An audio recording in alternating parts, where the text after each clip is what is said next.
சென்னை உயர்நீதிமன்ற நீதிபதி ஜி.ஆர். சுவாமிநாதன் மீது நடவடிக்கை எடுக்கணும் அப்படின்னு உச்ச நீதிமன்ற தலைமை நீதிபதிக்கு தமிழ்நாட்டிலிருந்து கடிதங்கள் எழுதியிருக்காங்க. ஏன் ஜி.ஆர். சுவாமிநாதன் மீது இப்படி ஒரு விமர்சனம் வருது? சாலையில பேருந்துகள்ல போகிறது மட்டுமல்ல, உருண்டு அங்க பிரதட்சணம் பண்ணி ஒரு இடத்துல இருந்து இன்னொரு இடத்துக்கு போகிறது கூட அடிப்படை உரிமை. அதனால இதை கண்டிப்பா அனுமதிக்கணும் அப்படின்லாம் தீர்ப்பு கொடுக்கிறார். இப்ப என்ன கேள்வி வருதுன்னா, ஒரு உச்சநீதிமன்ற தீர்ப்பை எதிர்த்து அதை மீறி எப்படி உயர்நீதிமன்ற நீதிபதி அனுமதி கொடுத்தார்? குண்டர் சட்டம் சம்பந்தமான வழக்குகள், அதுல 14 வழக்குகளை அரசு தரப்பு பதில் கொடுக்கணும், அதுக்கு பிறகுதான் விசாரிக்க முடியும் அப்படின்னு தள்ளி வச்சுட்டு 15வதாக இருந்த சவுக்கு சங்கர் வழக்கை எடுத்து இதுல இன்னைக்கே உடனடியாக அரசு தரப்புல இருந்து விளக்கம் கொடுக்கணும் அப்படின்னு சொல்லி அன்னைக்கு மதியமே அதை விசாரணைக்கு எடுத்து அவர் இந்த தீர்ப்பை கொடுத்திருக்கிறாரு. இதே சவுக்கு சங்கரின் மீது ஒரு வருஷத்துக்கு முன்னாடி தன்னை அவர் அவமதிச்சிட்டாரு, இது நீதிமன்ற அவமதிப்பு அப்படின்னு சுமோட்டோவா வழக்கு எடுத்தவர் நம்ம ஜி.ஆர். சுவாமிநாதன். எடுத்து தன்னை அவமதித்த வழக்கை தானே விசாரித்து அதுக்கு சவுக்கு சங்கரை சிறையில் கூட அனுப்பினார். இப்படி இருந்த ஜி.ஆர். சுவாமிநாதன் அரசாங்கத்துடைய எந்த கருத்தும் கேட்காமலே குண்டர் சட்டத்தை ரத்து பண்ற அளவுக்கு போகிறார்.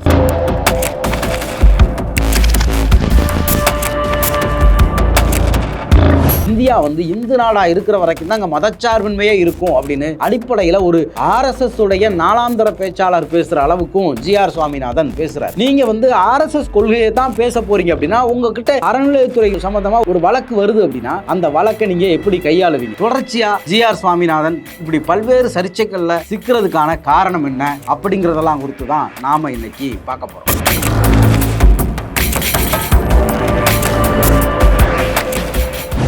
ரிபல் தமிழ் நேயர்களுக்கு வணக்கம். நான் உங்கள் பன்னீர் பெருமாள். சென்னை உயர்நீதிமன்ற நீதிபதி ஜி.ஆர். சுவாமிநாதன் மீது நடவடிக்கை எடுக்கணும் அப்படின்னு உச்ச நீதிமன்ற தலைமை நீதிபதிக்கு தமிழ்நாட்டிலிருந்து கடிதங்கள் எழுதியிருக்காங்க. ஏன் ஜி.ஆர். சுவாமிநாதன் மீது இப்படி ஒரு விமர்சனம் வருது? தொடர்ச்சியா ஜி.ஆர். சுவாமிநாதன் இப்படி பல்வேறு சர்ச்சைகள்ல சிக்கிறதுக்கான காரணம் என்ன அப்படிங்கறதெல்லாம் குறித்து தான் நாம இன்னைக்கு பார்க்க போறோம். கரூர் மாவட்டத்துல ஒரு கோவில், ஒருத்தர் ஜீவசமாதி அடைந்த ஒரு இடம். அங்க நேர்த்தி கடனுக்காக அங்க இருக்கக்கூடிய பக்தர்கள் சாப்பிட்ட இலைகளின் மீது உருண்டு போகிற ஒரு நேர்த்தி கடன் இருக்குது. சாப்பிட்ட எச்சி இலையில உருண்டு போகிறது சம்பந்தமா ஏற்கனவே ஒரு தீர்ப்பு உச்சநீதிமன்றத்தில் சொல்லப்பட்டிருக்கு. கர்நாடக மாநிலத்தில் குறிப்பா மங்களூர் மாவட்டத்தில் இருக்கக்கூடிய ஒரு ஊர்ல ஒரு கோவில் திருவிழா நடக்குது. அந்த கோவில்ல பார்ப்பனர்கள் சாப்பிட்ட இலைகள்ல பார்ப்பனர் அல்லாதவர்கள் உருண்டு போகிறது அப்படின்னு ஒரு நடவடிக்கை இருக்கு. அதை எதிர்த்து நீதிமன்றம் போறாங்க. அதை விசாரிச்ச நீதிபதிகள்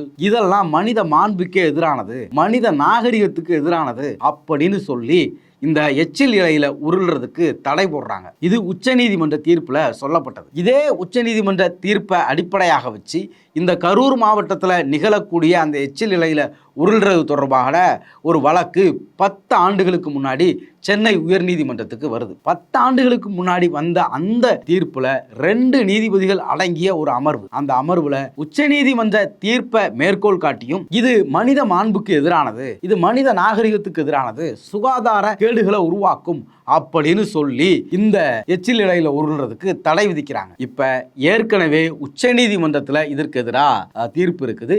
சென்னை உயர்நீதிமன்றத்தில் 2 நீதிபதிகள் அடங்கிய அமர்வு இதுக்கு எதிராக தீர்ப்பு கொடுக்குது. இந்த தீர்ப்பெல்லாம் எதிர்த்து 10 ஆண்டுகள் கழிச்சு இந்த ஆண்டு அந்த நிகழ்வை நடத்தணும் அப்படின்னு சொல்லி பாரதிய ஜனதா கட்சியை சேர்ந்த ஒருத்தர் நவீன்குமார் அவரு ஒரு வழக்கு போடுறாரு. அந்த வழக்குல அவர் என்ன சொல்றாருன்னா, இது இங்க நீண்ட காலமா நடைமுறையில் இருக்கிறது, இதை நான் அனுமதிக்கணும் அப்படின்னு சொல்லி மாவட்ட ஆட்சித்தலைவருக்கும் காவல்துறைக்கும் நான் மனு கொடுத்தேன். அந்த மனுக்கு இன்னும் அவங்க ரிப்ளை பண்ணல அப்படின்னு சொல்லி இதுக்கு நீங்க அனுமதி கொடுக்கணும் அப்படின்னு மனு போடுறாரு. அதாவது இவரு 22ஆம் தேதி தான் அந்த மனுவே போடுறாரு. அந்த மனு காவல்துறைக்கும் மாவட்ட ஆட்சித்தலைவருக்கும் போய் சேர்ந்ததுக்கான, இவர் தபால் அனுப்புறாரு, போய் சேர்ந்ததுக்கான அக்னாலஜ்மெண்ட் கூட வாங்காம அந்த பாஜக காரரு மாவட்ட ஆட்சித்தலைவருக்கும் காவல்துறைக்கு இதுக்கு உத்தரவு கொடுக்கணும்னு மனு போடுறாரு. உடனடியா இந்த மனுவை போட்ட உடனேயே நம்ம ஜி.ஆர். சுவாமிநாதன் எடுத்து விசாரிக்கிறார். அப்படி விசாரிச்சு அவர் தீர்ப்பு கொடுக்கிறாரு. இது இந்தியாவில் அரசியலமைப்பு சட்டத்தில் இருக்கக்கூடிய அடிப்படை உரிமை.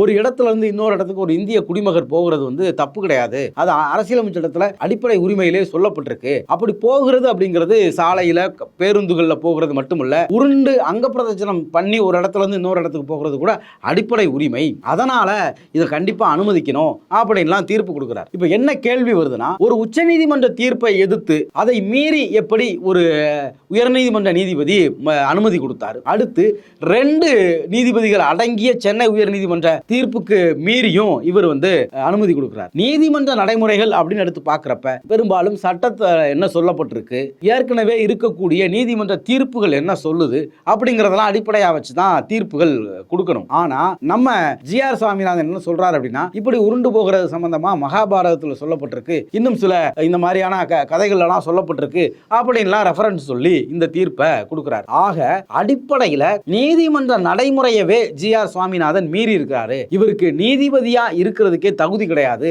அப்படின்னு சொல்லி தான் இப்போ உச்ச நீதிமன்றத்துக்கு நம்ம தமிழ்நாட்டில இருந்து பல அமைப்புகள் சார்பா மனு கொடுத்திருக்காங்க. குறிப்பா தந்தை பெரியார் திராவிடர் கழகம், திராவிடர் விடுதலை கழகம் இவங்கெல்லாம் மனு கொடுத்திருக்காங்க. இப்ப ஜி.ஆர். சுவாமிநாதன் இப்படி மட்டும்தான் நடந்திருக்கிறாரா அப்படின்னு பார்த்தா அப்படியும் இல்லை. தொடர்ச்சியா அவர் குறித்து பல்வேறு சர்ச்சைகள்ல ஒரு நீதிபதியாக செயல்படுவதை தாண்டி அவர் செயல்பட்டுக்கிட்டே இருக்கார். அவர் சமீபத்தில் அவர் கொடுத்த இன்னொரு முக்கியமான தீர்ப்பு அப்படிங்கிறது நம்ம சவுக்கு சங்கருக்கு மீது போடப்பட்ட குண்டர் சட்டம் தொடர்பான ஒரு தீர்ப்பு. அதுல அவர் என்ன சொல்றார் அப்படின்னா, எனக்கு இந்த வழக்கை தள்ளி போட சொல்லி ஒரு 2 நபர்கள் அதிகாரம் இருந்த இடத்துல இருந்து அழுத்தம் கொடுத்தாங்க, அதனாலேயே நான் அதை சீக்கிரமா விசாரிக்கிறேன், அதனாலேயே நான் குண்டர் சட்டத்தை ரத்து பண்றேன் அப்படின்னு சொல்லி தீர்ப்பு கொடுக்கிறார். அன்னைக்கு நடந்த அந்த நடைமுறை எடுத்து பார்த்தாலும் அவர் நீதிமன்ற நடைமுறைகளை மீறி இருக்கார். அன்னைக்கு அவருக்கு இருந்த வழக்குகள் மொத்தம் 40, அதுல 15 வழக்குகள் இது குண்டர் சட்டம் சம்பந்தமான வழக்குகள். அதுல 14 வழக்குகளை அரசு தரப்பு பதில் கொடுக்கணும், அதுக்கு பிறகுதான் விசாரிக்க முடியும் அப்படின்னு தள்ளி வச்சுட்டு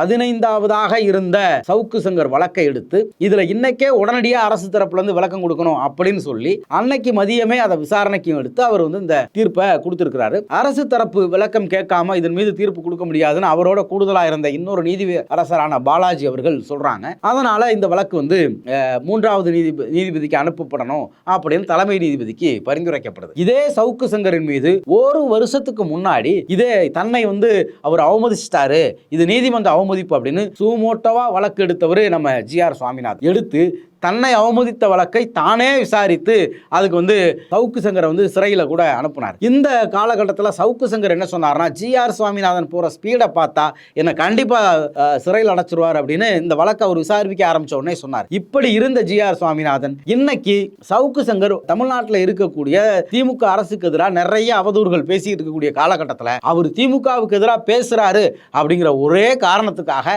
அவருடைய வழக்க சட்ட விதிமுறைகள் எல்லாம் மீறி அரசாங்கத்துடைய எந்த கருத்தும் கேட்காமலே குண்டர் சட்டத்தை ரத்து பண்ற அளவுக்கு போகிறார். சாதாரணமா இந்த குண்டர் சட்டம் அப்படிங்கிறது வழக்கு பதிவு பண்ணப்பட்டு கிட்டத்தட்ட 3-4 மாதங்களுக்கு பிறகுதான் விசாரணைக்கே வரும். அதுக்கு முன்னாடி வழக்கு அப்படின்னா சென்னை மாவட்ட ஆட்சித்தலைவர் அலுவலகம் இருக்கு பாத்தீங்களா, அங்க வச்சு இன்னொரு கூட்டம் நடத்துவாங்க. அதாவது ஒரு சிறப்பு அமர்வு இருக்கும். அதுல நீ இந்த குற்றம் சாட்டப்பட்டவர்களுடைய சார்புல வழக்கறிஞர் அல்லாத மற்றவர்கள் ஆஜராகி அவங்க தரப்பு நியாயங்களை பேசுவாங்க. இந்த நடைமுறைகள் தான் தேசிய பாதுகாப்பு சட்டத்துக்கும் சரி குண்டர் சட்டம் மாதிரியான கருப்பு சட்டங்களுக்கு பயன்படுத்தப்பட்டிருக்கு. ஆனா சவுக்கு சங்கருக்கு மட்டும் அவர் மீது வழக்கு பதிவுப்பட்ட உடனேயே அவங்க அம்மா ஆட்கொணர்வு மனு போடுறாங்க. அந்த ஆட்கொணர்வு மனு விசாரிக்கப்பட்டு குண்டர் சட்டமே ரத்து பண்ற அளவுக்கு ஜி.ஆர். சுவாமிநாதன் போகிறார். எப்படி இப்ப சவுக்கு சங்கர் வழக்கை அவர் ரொம்ப வேகமா எடுத்து தீர்ப்பு கொடுத்தாரோ அதே மாதிரி இதுக்கு முன்னாடி மாரிதாஸ் குறித்து ஒரு வழக்கு வந்துச்சு. அவர் இந்தியாவுடைய ராணுவ தளபதி மரணம் குறித்து அவதூறு பேசினாரு, இந்தியாவுடைய பாதுகாப்பு குறித்து அவதூறு பேசினாரு, இன்னும் பல்வேறு அரசு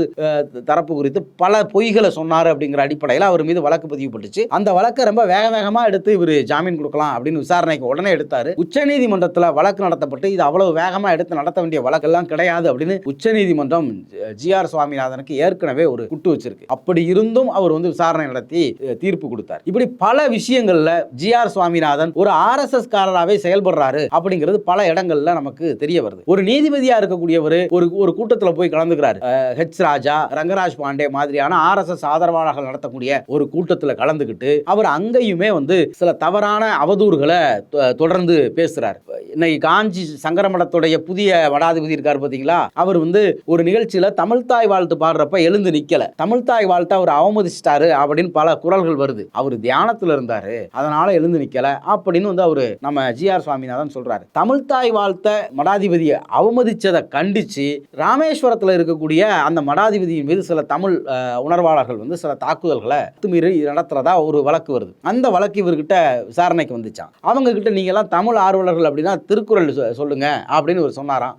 அவங்கள திருக்குறளே அவங்களுக்கு சரியா சொல்ல வரல அப்படின்னு வந்து ஒரு தேவையில்லாத கருத்து சொல்றார். அதாவது தமிழ்தாய் வாழ்த்து பாடப்படுறப்ப அதை அவமதிக்கிற மாதிரி ஜெயேந்திர சரஸ்வதி நடந்துக்கிறாரு. அதை கண்டிச்சு சிலர் வந்து போராட்டம் பண்றாங்க. ஜெயேந்திர சரஸ்வதியை கண்டிக்கணும்னா அவங்களுக்கு திருக்குறள் தெரிஞ்சிருக்கணும் அப்படின்னு ஒரு புதிய வாதத்தை, புதிய இது ஒரு அடிப்படையிலான ஒரு பார்ப்பனிய தன்மை. எதெல்லாம் உனக்கு தெரியுமா, இது தெரிஞ்சாதான் நீ என்கிட்ட பேசவே செய்யணும், என்னை எதிர்த்து பேசணும் அப்படிங்கிற தன்மை தான் அந்த ஜி.ஆர். சுவாமிநாதனுடைய அந்த கருத்து. அதே மாதிரி ஒரு திராவிட கட்சியை சேர்ந்த ஒரு அறநிலையத்துறை அமைச்சர் வந்து முன்னாள் அமைச்சர் என்ன வந்து பார்க்க வந்தாரு. என் வீட்டில் இருக்கக்கூடிய சங்கராச்சாரியார் போட்டோவை பார்த்துட்டு இவர் உங்க தாத்தாவான்னு கேட்டாரு அப்படின்லாம் அவர் வந்து தேவையில்லாத கருத்துக்கள் இப்படி பேசிக்கிட்டே இருக்கிறாரு. இந்தியா வந்து இந்து நாடா இருக்கிற வரைக்கும் தான் மதச்சார்பின்மையே இருக்கும் அப்படின்னு அடிப்படையில் ஒரு RSS உடைய நாலாந்தர பேச்சாளர் பேசுற அளவுக்கும் ஜி.ஆர். சுவாமிநாதன் பேசுறாரு.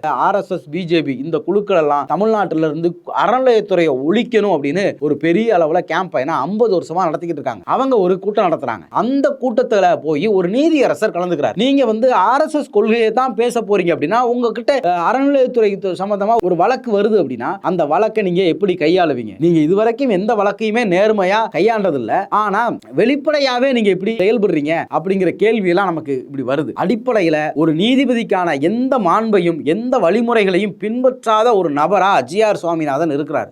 நீதிபதிகளுடைய தீர்ப்புகளுக்கு காரணம் கற்பிக்க கூடாது, அப்படி கற்பிக்கிறது நீதிமன்ற அவமதிப்பு அப்படின்லாம் இதுக்கு முன்னாடி பலரும் சொல்லியிருக்காங்க. ஆனா தன்னுடைய தீர்ப்புக்கு காரணம் கற்பிச்ச முதல் நீதிபதியே நம்ம ஜி.ஆர். சுவாமிநாதன் தான். என்ன 2 பேரும் வந்து பார்த்தாங்கன்னு சொன்னார்ல, அவர் யாருன்னு அவர் சொல்லவே இல்லை. அப்போ நான் வந்து வழக்கை விசாரிக்கிறேன், வழக்கில் இருக்கக்கூடிய தரவுகளின் அடிப்படையில் சட்ட புத்தகத்தின் அடிப்படையில் நான் தீர்ப்பு கொடுக்குறேன் அப்படிங்கிற இதெல்லாம் விட்டுட்டு நான் மகாபாரதத்தை பார்த்து தீர்ப்பு கொடுக்குறேன், எனக்கு பிடிக்காத 2 பேர் என்ன வந்து பார்த்தாங்க, இந்த இதுல கைது செய்யப்பட்டிருக்கவர் எங்களுக்கு வேண்டியவர், இதுல கைது செய்யப்பட்டிருக்கிறவர் திமுகவுக்கு வேண்டாதவர், இப்படியான அடிப்படையிலிருந்து தீர்ப்பு கொடுக்கக்கூடிய ஒரு நபரா தான் ஜி.ஆர். சுவாமிநாதன் இருக்கிறார். இவர் மட்டுமல்ல, அனிதா சுமந்த், ஆனந்த் வெங்கடேசன், இப்படி பல நீதிபதிகள் ஒரு சார்பாகவும் பாஜக RSS ஆதரவாளர்களாகவுமே கடைசி வரைக்கும் இருக்கிறாங்க. அவர் ஏதோ ஒரு RSS அமைப்புல இருந்திருக்கலாம், ஆனா நீதிபதியா ஆன பிறகு அவர் நீதிபதியா செயல்படணும். ஆனா இப்பவும் RSS காரராகவே இவங்க எல்லாம் செயல்பட்டு இருக்காங்க. ஏன் அனிதா சுமந்த் பத்தியும் சொல்றோம் அப்படின்னா, அவங்க சனாதனம் பத்தின ஒரு வழக்குல தீர்ப்பு கொடுக்குறாங்க. சட்டத்தின் அடிப்படையிலேயே இவங்க யாரும் பேசுறது இல்ல. நான் வந்து இந்த மாதிரி ஒரு புத்தகத்துல இருந்துச்சு, அந்த புத்தகத்துல மனு தர்மத்துல இப்படி இருந்துச்சு, அதை பத்தி விளக்கம் கேட்டேன், அதை வந்து நான் வந்து ஒரு குப்புசாமி சாஸ்திரி அறக்கட்டையில் உள்ளவங்க கிட்ட விளக்கம் கேட்டேன், அவங்க இப்படி ஒரு விளக்கம் சொன்னாங்க அப்படின்லாம் பேசி அவங்க தீர்ப்பு கொடுக்குறாங்க. அதாவது தீர்ப்பு ஒண்ணு, காரணம் ஒண்ணு, இடையில இந்த விளக்கம் கொடுக்குறங்கிற பேர்ல இப்படி வந்து பிரச்சாரம் பண்றாங்க. தொடர்ச்சியா இவங்க எல்லாருமே சட்டம், நீதிமன்றத்தில் இருக்கக்கூடிய ஏற்கனவே கொடுக்கப்பட்ட தீர்ப்புகள் இதெல்லாம் அடிப்படையா வச்சு தீர்ப்புகளை கொடுக்காம முழுக்க மகாபாரதத்தில் ஆரம்பிச்சு குப்புசாமி சாஸ்திரி அறக்கட்டளை சொல்லக்கூடிய விளக்கம் இதன் அடிப்படையில் தீர்ப்பு கொடுக்கக்கூடிய நபர்களாவே இன்னைக்கு பிஜேபி ஆட்சியில மாறிட்டாங்க அப்படிங்கிறது இதன் மூலமா தெளிவாவே தெரியுது. இது போன்ற பல்வேறு அரசியல் தரவுகளை தெரிஞ்சுக்கிறதுக்கு ரிபல் தமிழ் சேனலோட தொடர்ந்து இணைந்திருங்க. ரிபல் தமிழ் சேனலை சப்ஸ்கிரைப் பண்ணுங்க, உங்களுடைய கருத்துக்களை கமெண்ட் பண்ணுங்க, உங்க நண்பர்களுக்கெல்லாம் ஷேர் பண்ணுங்க. நன்றி, வணக்கம்.